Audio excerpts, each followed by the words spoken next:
श्री स्वामी समर्थ. कार्तिक महिना हा लवकरच संपणार आहे आणि त्यानंतर मार्गशीर्ष महिन्याला सुरुवात होणार आहे. प्रत्येक मराठी महिना हा अमावस्येला संपत असतो आणि गुरुवारी 20 नोव्हेंबरला कार्तिक महिन्याची अमावस्या आहे. या दिवशी एके ठिकाणी आपल्याला फक्त एक नारळ अर्पण करायचा आहे, ज्यामुळे आपल्या घरामध्ये बरकत येईल, घरातील धनसंपत्तीमध्ये वाढ होईल आणि आपले जे काही दारिद्र्य आहे तर ते नष्ट होईल. कोणत्या ठिकाणी आपल्याला नारळ अर्पण करायचा आहे याची संपूर्ण माहिती आपण या व्हिडिओमध्ये पाहणार आहोत. व्हिडिओला सुरुवात करण्याअगोदर तुम्ही जर चॅनलवरती नवीन असाल आणि पहिल्यांदाच माझे व्हिडिओ पाहत असाल तर चॅनलला सबस्क्राईब करा. व्हिडिओ माहितीपूर्ण वाटला तर व्हिडिओला लाईक करा. हिंदू धर्मामध्ये अमावस्या तिथीला विशेष असे महत्त्व आहे. प्रत्येक महिन्यामध्ये अमावस्या येत असते. मराठी महिना संपताना ही अमावस्या येत असते.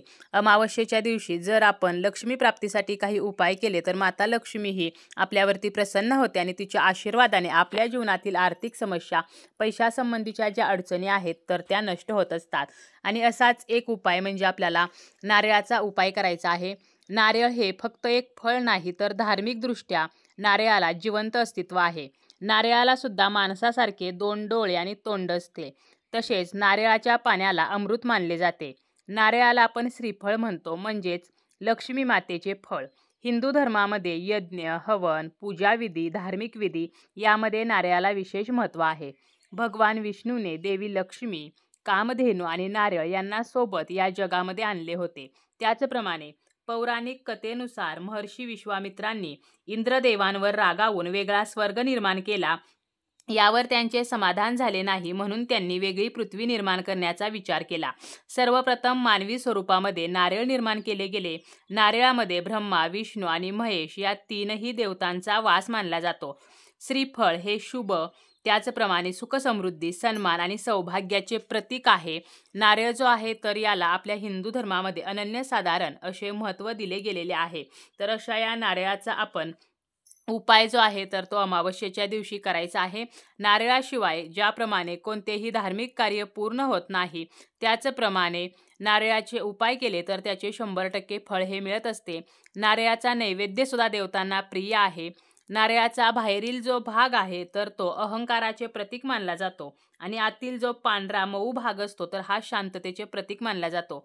नारळ आपण देवाला फोडत असतो. नारळ फोडणे म्हणजे काय, तर आपला जो अहंकार आहे, आपला जो इगो आहे तर तो भगवंताच्या चरणी अर्पण करणे. नारळामुळे शुभ कार्य जे आहे तर ते अडथळ्याशिवाय पूर्ण होत असते. पावित्र्य, प्रजनन क्षमता आणि दैवी आशीर्वाद याचे प्रतीक म्हणजे हा नारळ आहे.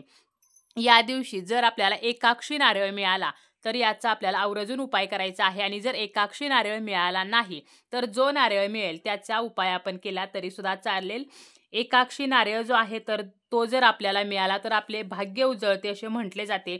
फक्त आपण एकाक्षी नारळ आपल्या घरामध्ये जरी ठेवला तरी सुद्धा धनसंपत्तीमध्ये वाढ होते, दारिद्र्यता नष्ट होते आणि जीवनामध्ये आनंद येत असतो. तसेच नवग्रहाच्या शांतीसाठी सुद्धा हा नारळ अत्यंत खास असतो. कुंडलीमध्ये एखादा ग्रह कमजोर असेल, त्या ग्रहाची स्थिती खराब असेल तर एकाक्षी नारळ हा खूप प्रभावशाली आहे. ज्या घरामध्ये एकाक्षी नारळ असतो तेथे देवी लक्ष्मी स्वतः निवास करते. धनधान्य, सुखसंपत्तीची अशा घरामध्ये कधीही कमी राहत नाही.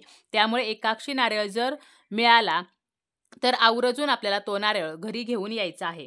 एकाक्षी नारळ म्हणजे काय, तर अगदी सामान्य नारळाप्रमाणेच तो असतो, परंतु या नारळावरती एक डोळ्यासारखे चिन्ह असते. आपण पाहतो की नारळाला 3 डोळे असतात, परंतु एकाक्षी नारळ जो आहे तर तो एक डोळा असलेला असतो. आणि असा जो नारळ आहे तर तो 1 लाखामध्ये एखादा एकाक्षी नारळ असतो. भाग्यवान व्यक्तीलाच फक्त एकाक्षी नारळ जो आहे तर तो प्राप्त होत असतो. आता नारळाचे आपण कोणकोणते उपाय करायचे आहेत, तर आपल्याला एक लाल कापड घ्यायचं आहे. आपण जी देवघरामध्ये पूजा करत असतो त्या ठिकाणी जिथे माता लक्ष्मीचा फोटो आहे किंवा मूर्ती आहे तर त्यासमोर आपल्याला हे एक लाल कापड जे आहे तर ते अंतरायचं आहे. आपण कोणताही उपाय करताना जेव्हा आपण देवघरासमोर तो उपाय करतो तेव्हा सर्वप्रथम दिवा जो आहे तर तो प्रज्वलित करून घ्यायचा आहे.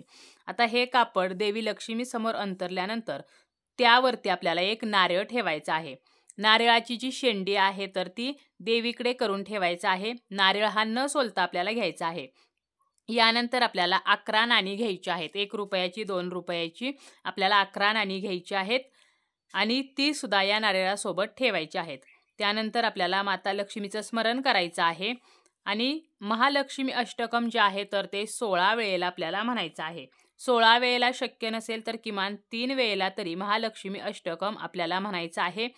आणि हा जो आपण नारळ ठेवलेला आहे, नाणी ठेवलेली आहेत, त्याला आपल्याला हळदी कुंकू अक्षता अर्पण करायचे आहेत, फूल अर्पण करायचं आहे. यानंतर आपल्या जीवनातील ज्या काही पैशाच्या अडचणी आहेत, समस्या आहेत, तर त्या नष्ट व्हाव्यात म्हणून माता लक्ष्मीला प्रार्थना करायची आहे. आणि हा नारळ आणि नाणी त्या लाल कापडामध्ये आपल्याला बांधायची आहेत. दिवसभर आपल्याला माता लक्ष्मी समोरच हा नारळ त्या कापडामध्ये बांधून तसाच ठेवायचा आहे. आणि रात्री किंवा दुसऱ्या दिवशी जेव्हा आपण देवपूजा करतो त्यावेळेला आपल्याला हा नारळ त्या कापडासह बांधलेला तसाच उचलून आपल्या तिजोरीमध्ये ठेवायचा आहे. यामुळे आपल्या जीवनातील ज्या आर्थिक समस्या आहेत तर त्या नष्ट होत असतात. आपण प्रत्येक अमावस्येला असा उपाय करू शकतो. ज्या अमावस्येला आपण हा उपाय केलेला आहे, जो नारळ बांधलेला आहे, तर पुढच्या अमावस्येला आपण तोच नारळ जो आहे तर तो तिजोरीतून काढायचा आणि तसाच बांधलेला असताना आपल्याला देवी लक्ष्मी समोर ठेवायचा आहे. त्याला हळदी कुंकू अक्षता फुल अर्पण करायचं, धूपदीपाने ओवाळायचं आणि पुन्हा आपल्याला तो तिजोरीमध्ये ठेवून द्यायचा आहे. असा आपण प्रत्येक अमावस्येला जरी हा उपाय केला तरी सुद्धा माता लक्ष्मी प्रसन्न होते. तसेच विष्णू पुराणामध्ये नारळ जो आहे तर तो लक्ष्मीचे प्रतीक सांगितलेला आहे. पूर्वीच्या काळी देवदानवांना माणसाचे बळी दिले जात, नंतर काही प्राण्यांचे बळी देऊ लागले आणि परंतु काही ऋषीमुनींना हे पटले नाही म्हणून मानवाप्रमाणे डोळे शेंडी असलेल्या नारळाचा बळी देण्याची प्रथा पडली आणि म्हणून आपण नारळ जो आहे तर तो देवांना फोडत असतो. त्याचप्रमाणे आपल्याला नारळाचा उपाय आपल्या व्यवसायासाठी सुद्धा आपण करू शकतो. आपलं जर दुकान असेल किंवा एखादा व्यवसाय असेल तर या ठिकाणी सुद्धा अमावस्येच्या दिवशी एका पिवळ्या कपड्यामध्ये एकाक्षी नारळ आणि 11 नाणी बांधून उत्तर कोपऱ्यामध्ये ठेवायचं आहे. जरी एकाक्षी नारळ मिळाला नाही तरी कोणताही नारळ बांधून आपण तो ठेवू शकतो.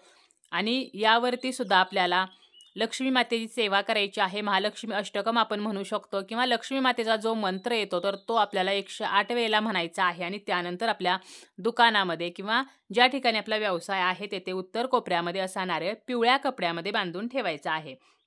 तसेच नारळ घ्यायचा, कुंकवाने त्या नारळावरती स्वस्तिक काढायचं आणि त्याला आपल्याला एक लाल धागा बांधायचा आहे. आणि हा लाल धागा आपल्याला गुंडाळताना काय करायचा आहे तर 7 वेळेला आपल्याला हा धागा गुंडाळायचा आहे. आणि हा धागा गुंडाळताना फक्त आपल्याला श्रीम असे म्हणत हा धागा गुंडाळायचा आहे. एकदा श्रीम म्हणायचं, एक वेढा गुंडाळायचा, दुसऱ्यांदा श्रीम म्हणायचं, दुसरा वेढा गुंडाळायचा. तर असं आपल्याला 7 वेळेला करायचं आहे. आणि यानंतर हा नारळ एका लाल कापडामध्ये बांधून लक्ष्मी मातेसमोर ठेवून त्याला हळदी कुंकू अक्षता आणि फूल अर्पण करायचं आहे, धूपदीपाने ओवाळायचं आहे. आणि यानंतर आपल्याला म्हणायचं आहे, ओम श्रीम ह्रीम क्लीम एम महालक्ष्मी स्वरूपाय एकाक्षी नाराय नमः. तर असं आपल्याला 11 वेळेला म्हणायचं आहे. जरी आपल्याला एकाक्षी नारळ मिळाला नाही तरी आपण सामान्य नारळ या उपायासाठी सुद्धा वापरू शकतो. आणि असा नारळ आपल्याला आपल्या तिजोरीमध्ये ठेवायचा आहे. तसेच हा दिवस माता लक्ष्मीला समर्पित असतो, त्यामुळे लक्ष्मी मंदिरामध्ये जाऊन लक्ष्मी मातेच्या चरणी सुद्धा आपण या दिवशी नारळ अर्पण करू शकतो.